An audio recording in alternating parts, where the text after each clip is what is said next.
Okay, so I just kind of wanted to get a gauge. First of all, thank you for meeting with me. Having me. No problem. We love your music and we see you really as such a great up and coming artist that we want to feature on the platform. We want to kind of let new listeners know what inspires you, what has kind of inspired you to become an artist in the first place, make the music you're making. Yeah. So I always wanted to do music, like since I was really little. Like if anyone had asked me what I wanted to be, I'd have said a singer. I just thought it wasn't like possible at all. So, and also my parents are Nigerian, so I became a lawyer. Like I studied law and then I did a training contract. But then I was just I hated it so much that I was just like, I have to give this music thing a try. And I think what inspired me was that there were just so many songs in me. Like I just had so many ideas all the time. Like I play piano, drums, and guitar. So I'm always coming up with stuff, always producing stuff, always writing stuff. And like when I was 14, I was in the Welsh National Opera. And I think that really just cultivated this love of music and that like classical genre plus my parents listen to loads of Motown. I love Motown music. I love soul music, gospel music, and like bringing all these ideas together. And then for me, I want to like bring these musical ideas together and then also talk about the things that I'm experiencing in my life, like navigating this world as a woman, and all of the conversations that are happening in the public realm around being a womanhood, feminism, about self-love, believing in yourself, and like weave all of that together. And I just had so many ideas about that. I literally just had to give it a shot. Yeah. And you didn't feel any trepidation about leaving the world of law behind. It was definitely a artistry for sure for you. Uh, it was the scariest thing I've ever done, leaving law behind. It's genuinely the scariest thing I was so scared. I was terrified because I grew up, my parents didn't have much money, so I grew up like quite poor. And like my whole life has been like making decisions to not be poor anymore. So that was why I was like, okay, I didn't even think that enjoying what you did mattered. I just thought as long as you have money, you're going to be happy. Like as long as you're like financially well off. So like leaving behind like financial stability that I'd got through becoming a lawyer was terrifying. The opinions of other people, like what would people say, was terrifying. The thought of like, I don't know anyone in this industry, I don't even know where to start. That was terrifying. The thought of failing and failing publicly, because music is one of those really annoying like careers where you have to do it publicly. You have to really put yourself out there. Like even with acting, you can go to like loads of auditions and just not tell anyone. And then when you land a role, you can tell people and be like, oh my God, guys, I've made it in this industry. But music, you really have to like self promote and you can't just like do it in the background and then only tell people when it's like a thing, when it's successful. So all of that, I was really scared. I was so scared. And where did that confidence come from? Was it your friends, family telling you you can do it, you're talented, or was it all from yourself? Uh, it was my husband Dan is like the biggest supporter. He's musical as well, and he is like my number one cheerleader, and also like brainwashing myself, or I should say re-brainwashing myself. Like I listen to so many like podcasts of people who've been creative, being successful in creative fields, like successful entrepreneurs, because a lot of the kind of mindset work, a lot of the like manifesting work applies in all of these different fields. So I had to like, I say re-brainwash myself because I feel like society brainwashes you with a certain thing of like that you have to do something realistic, that your dreams probably aren't going to come true, that what you all you can hope for is like a decent 9 to 5, and like that's the field that you have to play in, and anything you're being stupid if you try to do anything else. So I had to re-brainwash myself and listen to all these people like day in day out who are like, you can do it, dreams come true, like work hard and don't give up, like, and it will like happen. And it happened for them. So I just had to lean into that and just completely change my belief system, honestly. Hmm. And you mentioned being part of the Welsh National Opera, which is really impressive. Can you tell me how that has kind of shaped your musical journey? Yeah, I think it's really shaped it. It was, I think, because I was 14, I was so young, and it was one of the first experiences I had with like structured music. And I just remember being in the rooms and just being like, oh my God, I've never come across people who are so talented in my entire life. Like Tim Rhys-Evans, shout out to Tim Rhys-Evans. He was the director, the music director of the Welsh National Opera. And he's like the most talented man on the face of this planet. Like he plays every instrument under the sun. He has perfect pitch. He can sing. He can do everything. And I was just in awe. I was literally blown away. And I was like, I want to do this. This is exactly what I want to do. But then the trip was that I asked people in the National Opera were much older than me. They were like in their 20s. And I asked all of them, like, oh, so what are you going to do with music? And they all said teaching, like becoming a music teacher. And I was like, oh, I don't want to be a music teacher. So I guess there's no, for some reason, I took their words as like the be all and end all. Like, if you study music or if you pursue music, you have to become a music teacher. And I was like, I don't want to be a music teacher. So I guess I'm not going to do music. But the inspiration still stayed with me. Like, it was so pivotal. Great. And then you're speaking about inspirations in terms of current artists or historic artists. Who are your kind of musical inspirations? Beyonce is my number one. Beyonce is everything. Beyonce is the one and only. I'm obsessed. I've always been obsessed. I forever always will be obsessed. Mm. Just her, like, I think she is the last like great artist, if that makes sense, in terms of like the people who do it as if it's like a vocation and like a I don't know how almost like approach it like an athlete of like every performance is gonna be it's gonna be this level of quality every single time, night in, night out. And I feel like Michael Jackson was of that, variety as well. But current well, Beyonce is a current artist, but other artists that are current, like I love Doja Cat. I think she's incredible. TMR is less known, but her music is so unique.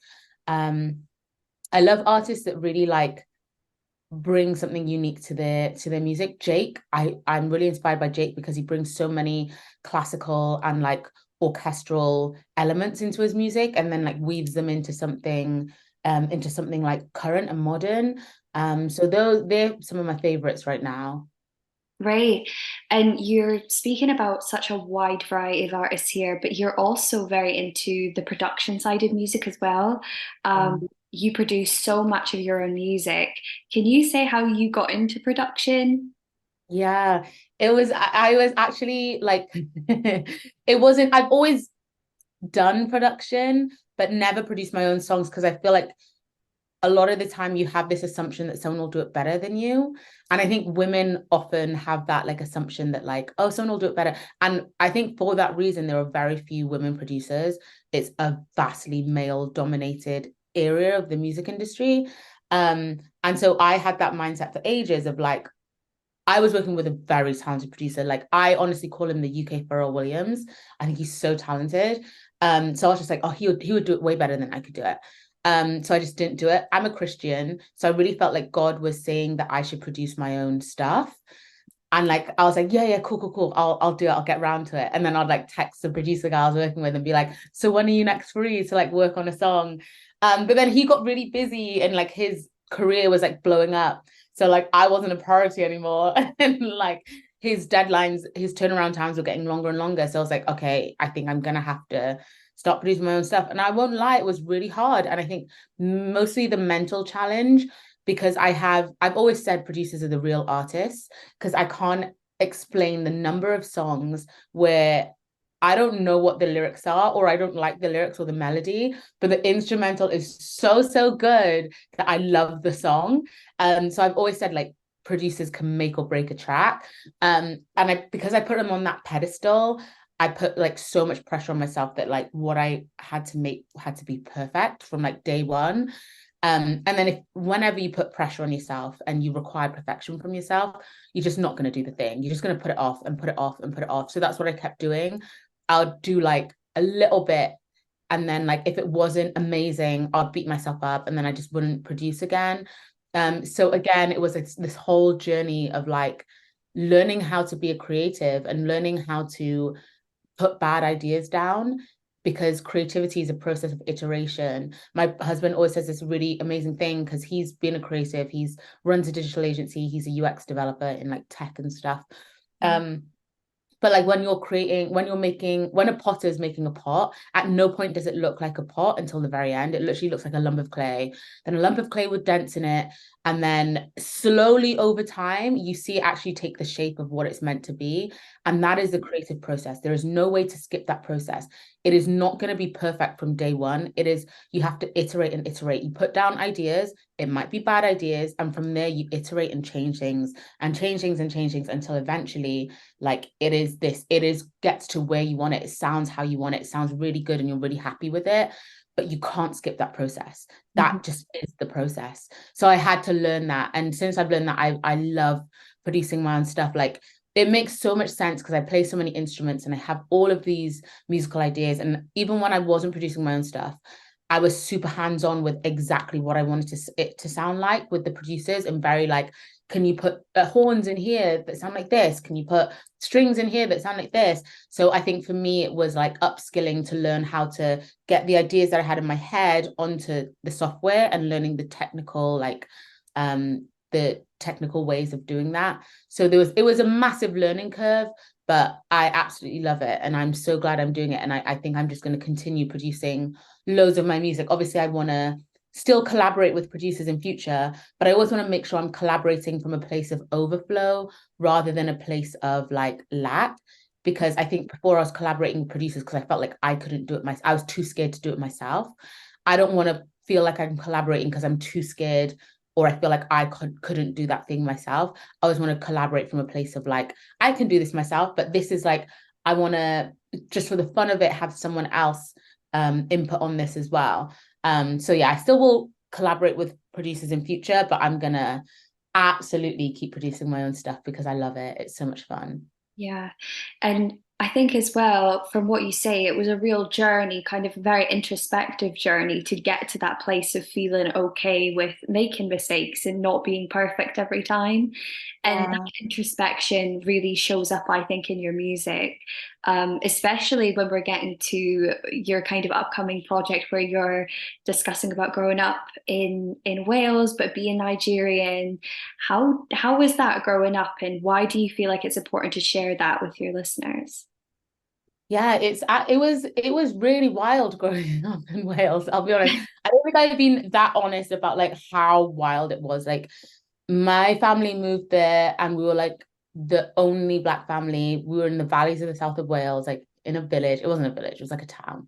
But it was like we received the brunt of everyone's racism. Like old school people used to spit at us, call us the N-word. Like it was terrible. It was horrible. And it was like nowhere was safe.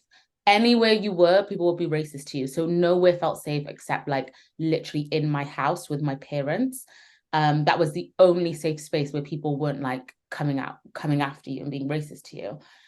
So it was pretty wild growing up in Wales, but I feel like I kind of see it as like two sides of Wales. There was like that side of Wales, but the creative scene in Wales, so like the Welsh National Opera, all of like radio, BBC Radio Wales, all of the stuff that I do, like creative Wales, the creative scene has always been so beautiful and so accommodating. And I've never had like any bad experiences there. So I really, and they've been so supportive of my like music journey. So I really appreciate the creative scene in Wales. It's incredible. But I feel like it's an important story to share because it's kind of like I've learned so many lessons from it. And I know there's so many other people who are going through similar things where they're in environments where they uh don't fit in or environments where they're made to feel that they're less than. And I kind of want to share my journey of growing up in an environment where I was made to feel less than on a daily basis, but still finding my confidence, still finding my self-love and my self-belief. And I want my music to be that for like everyone else. I want to be that voice in the ears of like young girls and like women everywhere, telling them like, you've got this. Like, it doesn't matter what anyone around you is saying. You have to believe in yourself. You are very capable. They don't see what you have inside you. And I literally, if no one is telling you you are capable of great things, I want to be the person telling you that through my music. Like, I want to be that best friend to people. So that's why I feel like it's really important to share the story, share the journey. so people can understand why I'm so passionate about like self-belief and self-love and all of those kind of things. And your music was featured in the World Cup. Um, Yeah. I want to know, how do you even get that? Is it a phone call? How did you find out about that? It was an email, and it was so one thing I'm so when I first started doing this music journey, I was just like, I have to work so hard. I was used to working hard, like in my training contract as a lawyer, like working till 3 a.m. in the morning. So I felt like I had to work even harder as a music artist. So I was working so hard, but then I had this like revelation that I actually need to do less and like trust God more. And like God or the universe, like whatever you like believe in, but like that good things will flow to you. And the World Cup was like the quintessential example of that. That was one of the first weeks that I decided to start doing less and just trusting more, trusting that things would work out and that things would happen. And I remember that week I'd taken a midweek trip to the beach, which is just like, I never did stuff like that. I was working all the time. And then that morning I was having a really slow morning, just relaxing on the balcony. Like it was super late, I hadn't done any work. And then this email pops up. And the subject line was something like, I'd love to put you forward for the World Cup or something like that. And that is how the World Cup came through. It was through Creative Wales. Again, I have an amazing relationship with them. They're really great people, super supportive, and they put me forward for it. And it all went through to the very end. And that's how that came about. And that was such an example of like, you don't have to strive for everything. You don't have to like fight for everything. You can almost like sometimes when you're like desperate and you're chasing something, it's almost like that thing just moves further and further away. When you just sit back and you just have the confidence of like, I'll continue to put out music, I'll continue to be consistent, but I won't frantically chase something and work like a crazy person and overwork, that good things actually are attracted to you and good things come to you. You don't always have to like chase after them. So yeah, that's how that came about. And that was incredible. Yeah, that's amazing. And you're also a co-founder of Insider Music. Can you tell me more about this groundbreaking app and how you came about to making it? Yeah, so Insider is like my baby. Like so when I first joined the music industry, I was horrified. This industry is wild.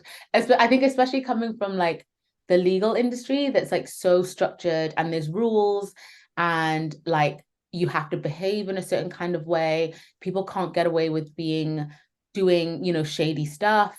And then coming to the music industry where there's not many rules, there's no central regulation. It's like the wild wild west. I always say the music industry is like the wild wild west.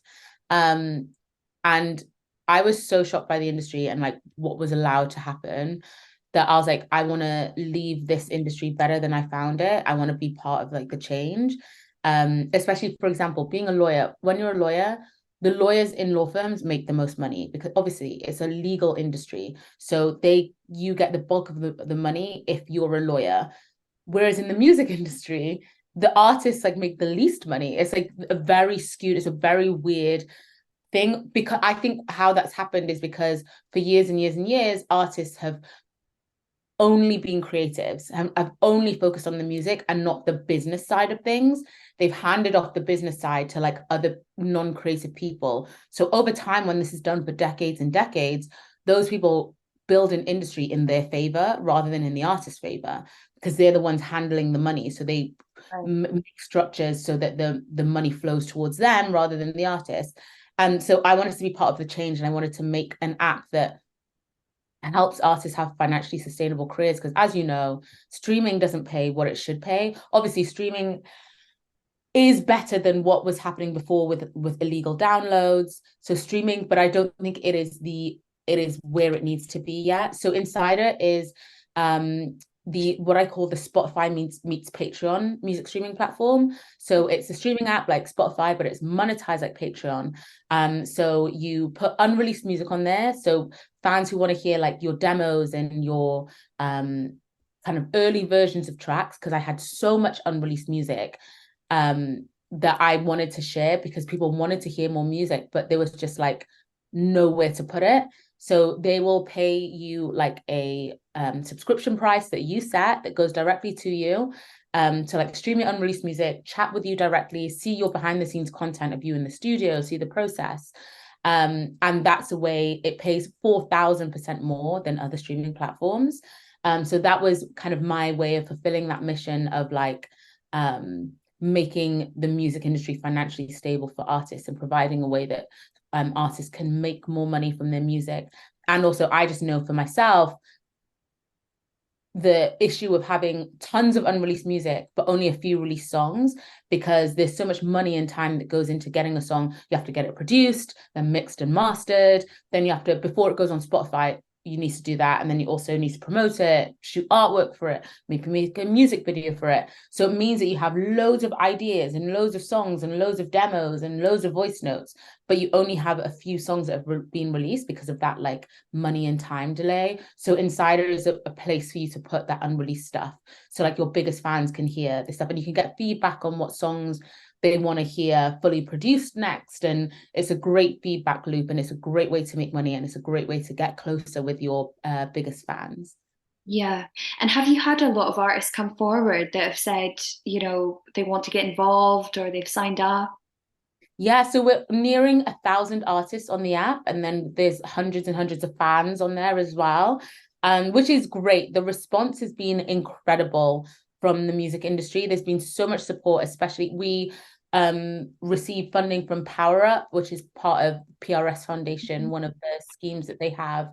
And there's been incredible support. We're going to be doing a launch campaign in the press next year, so we haven't, the app is live and it's available, but we haven't promoted it and marketed it in that way. So to have nearly 1,000 artists who have just heard of it through word of mouth and through these channels, who are really excited about it, who are already making money through it, has been amazing. And I know it's just going to grow and grow and grow from here. Absolutely. And I would say I wanted to kind of come on to this towards the end, but I think we're in the right kind of space right now. You're really firmly committed to sparking social change, and you can see that through what you're doing right now with the music industry, but also you were a panelist on Time to Power Up, and you spoke at the Noir Space as well. I saw that. How important is it that you use your platform for good that's just growing and growing? Yeah, I think it's super important. I think one thing I'm really passionate about is like sharing the lessons that I've learned, because my dad always used to say that his dad would say that experience is the best teacher, but it charges the highest fees. So I just want to share like I want people to learn from my experience instead of having to go through the experience themselves. Um so yeah, I'm really passionate about, giving back in a way and just helping people realize that there is a path in music. I didn't pursue music for so long because I thought there was no money in this industry. I thought it was like a first class ticket to being broke. I just thought it was impossible. I thought it was so unrealistic and just not possible. I didn't know anyone in the music industry. I had no idea where to start. So like I put it off and like did something law, which I didn't like at all, wasn't suited to my strengths at all, but somehow still managed to like make a way in it. Even though law has actually been really helpful. Being a lawyer has been really helpful with being a music artist, Sure. but that's a whole other subject. But yeah, so I really want to share with people like how you can make money in music, how the music industry can be better and be part of that. And like sync, so many people don't know about sync is getting your music placed on TV shows, ads, films. I got 50K for a placement. Like there is so much money in sync, and they want upcoming artists, because a song, to place my song on an ad is cheaper than to place a Beyonce song on an ad, but it's still a lot of money. And there's so much content being made, and all of these people that make visual content, they need to pay for the music that's on that content. Every TV show you watch, they've paid the artists to use their music in that show. So people don't know about that. People don't know about the channels and the things available, about funding. There's so much funding available that you don't need to sign a record deal. Record deals are a loan, and they'll, take your money. They'll give you money, but you have to pay it back. It's literally a loan, but they'll also take ownership of your music, which is insane. Like at that point, you might as well just go get a loan from the bank. At least the bank's not going to take possession of your masters. So funding is a route that's available, and there's so many grants that you don't have to pay back. They go towards your music, and you get to keep your music. You still own your music. So I just want to share all these lessons and all this information, because I think people tend to some people tend to gatekeep in the music industry. Like when they find something out, they'll just like keep it to themselves and not let other people know. So I'm lifting the lid on all of it. I'm like, guys, this is dope. This works and this is good and this helps. So yeah, I'm really passionate about like speaking at events and just telling people like there is a way in music. Like here is the way I found so far. And when I find more ways, I'll tell you and I'll share it. Yeah. And with your music, obviously you're putting out new records all the time and tracks. Do you have a personal favorite? Oh, that's a good question. I'm sure it changes all the time. That's exactly what I was just gonna say. I think my it changes all the time. I think right now I'm really feeling I Call Me Honey, which is the latest one I released, which I feel like I go through a phase with all of the songs of like, oh, I'm like, this is my favorite. And then I'm like, no, this is my favorite. And then I have so many songs that I haven't yet produced that I'm like, no, that's gonna be such a great song. But right now, I Call Me Honey is one of my favorites. I really also like a song I release called We Are Not Soldiers. It was on my first EP. It wasn't one of the like most popular ones on the thing. It's like a slow track, but the meaning of the song is talking about like how society often leaves like portrays black women as being very strong, and all that happens is that people like leave you soon. Like no one helps you. People put the weight of the world on your shoulders and they just watch you drown. And they're like, no, but you're strong. It's fine. You're strong. You got this. And so We Are Not Soldiers was basically just saying, we are not soldiers. Like, don't call me strong. I'm human. I'm allowed to break. I'm allowed to be soft. So that was, I also have a video that I recorded for that I haven't released yet, that I will release, a very powerful video. But yeah, that's one of my favorites just because of the message and the meaning and how much it meant to me at the time. And performing live as well, have you had any personal kind of favorite performances that you've done so far or that you're looking forward to? I think one I loved earlier this year, I headlined Budweiser. Budweiser put on a showcase for the Brit Awards. It was like who they thought were like the next group of artists that were gonna, be winning Brits and doing big things. So I was asked to do that, and it was very cool because it was a stage it was a billboard that was turned into a stage. And it was like a full-on Beyonce level scale production in terms of like the camera work and the lighting and it was incredible. And I think I just loved being a part of that. I loved what it was about. I love what the brand is about and what they champion. So that was a lot of fun. And the crowd just had so much energy, and that always really helps. I'm gonna have energy regardless, but when that's being given back to you as well, that's so much fun. So that was in February. That was amazing. Amazing. And then you have music, I'm sure, in the vault coming. What can we expect from your upcoming projects? Yeah, so I'll be releasing the full album at the end of November this year. And then next year, I want to be releasing a song a month, um, which is quite bold, but I'm really inspired by an artist called Russ in the US. He's a rapper. He releases a song a week. And I just think that's amazing. I don't think I'm there yet. I think a song a week would be really hard. Um, he says he doesn't produce all of his stuff anymore, obviously, because he's huge now, but he produces a lot of his own stuff. But yeah, so I want to get to a place where it's like a song every month, and then I'll collate those into like a project at the end of the year and be like, cool, that's an album. So I want to do that. So there's loads of songs I'm excited. There's so many songs that people are chasing on that I've done with made with people, and they're like, we need to release this, we need to release this. And I'm like, let me get this album out the way. I promise you I will release this. So there'll be a bunch of those songs being released. Great. Well, we are definitely looking forward to it. And thank you for taking the time with me today. Thank you for having me. I love this. And your research is phenomenal. I love this. Thank you.